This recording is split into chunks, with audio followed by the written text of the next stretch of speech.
আপনাকে দুনিয়া যদি গ্রাস করে ফেলে, জাহান্নামের ফেরেশতা আপনাকে নিতে আসবে।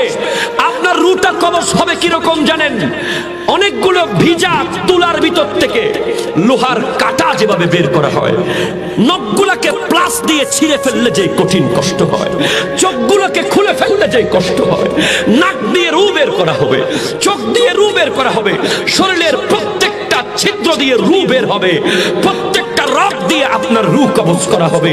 মনে হবে গোটা পৃথিবীর পাহাড় বোধহয় আমার শরীরের উপরে তুলে দেওয়া হচ্ছে, গোটা পৃথিবীর সাগর বোধহয় আমার উপর উঠে যাচ্ছে, গোটা পৃথিবীর কাঁটা বোধহয় আমাকে ফুটিয়ে দেওয়া হচ্ছে, গোটা পৃথিবীর কঠিন আগুন বোধহয় আমাকে জ্বালিয়ে দেওয়া হচ্ছে, গোটা পৃথিবীর সব যন্ত্রণা বোধহয় আমাকে দেওয়া হচ্ছে, কোটি কোটি তলোয়ার দিয়ে মনে হয় আমাকে কূপ দেওয়া হচ্ছে।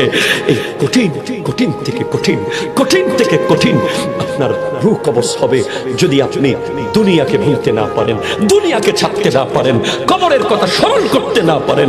এবং কবজ হওয়ার পরে আপনার রূহটা নিয়ে যখন আকাশের দিকে যাওয়া হবে, আসমানের গেট কমপ্লিট বন্ধ থাকবে, গোটা এলাকার দুর্গন্ধ দুর্গন্ধ দুর্গন্ধ দুর্গন্ধ বের হবে। আসমানের ফেরেশতা বলবে, এই দুর্গন্ধযুক্ত রূহটা কার? তখন উত্তর আসবে, অমুক এলাকার সুদী ব্যক্তিটার রূহ, অমুক এলাকার ঘুষখোরের রূহ, অমুক এলাকার শরাবির রূহ, অমুক এলাকার বেনামাজের রূহ, অমুক এলাকার ওই ব্যক্তির রূহ এটা, যে তার মা বাবাকে কষ্ট দেয়। এই রূহের জন্য আসমানের কোনো গেট খোলা হবে না। এই রূহ কবরে আবার নিয়ে আসা হবে। আসার পরে সেই ব্যক্তি কবরে যাওয়ার সাথে সাথে কবর তাকে বলবে, তুমি কি জানতে না? তুমি কি জানতে না? তুমি কি জানতে না? আরে তুমি এত নিশ্চিত কেমনে হয়ে গেলে?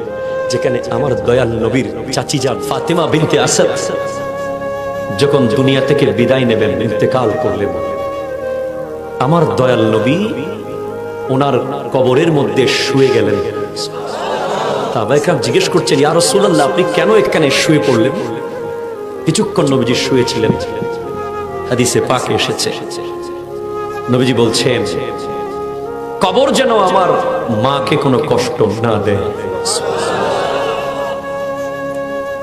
আরে যেখানে হযরত উসমান যুন্নুরাইন রাদিয়াল্লাহু তাআলা আনহু যখন কোন কবরের পাশ দিয়ে যেতেন, কবি বলছে, আমুররু আলাল মাকাবির কুল্লাহিন ওয়ালা আদরি আইয়ুল আরদি কবরি। আমরাও প্রতিদিন কবরের পাশ দিয়ে যাই।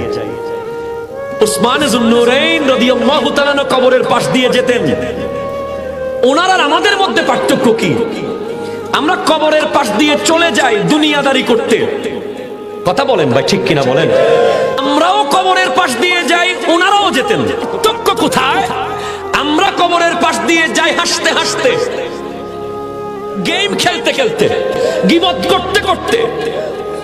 কিন্তু হযরত উসমান রাদিয়াল্লাহু তাআলা যখন কোন কবর দেখতেন, এমন ভাবে কাঁদতেন ওনার দাড়ি মোবারক ভিজে যেত। ভাইজান, জান্নাতের গ্যারান্টি পাওয়ার পরেও উনি যদি কবর দেখে এমন ভাবে কাঁদে, তাহলে আমি কি ফ্রি ফায়ার খেলতে পারি? একটু কথা বলেন না ভাই। খেলতে পারি ভাই, খেলতে পারি।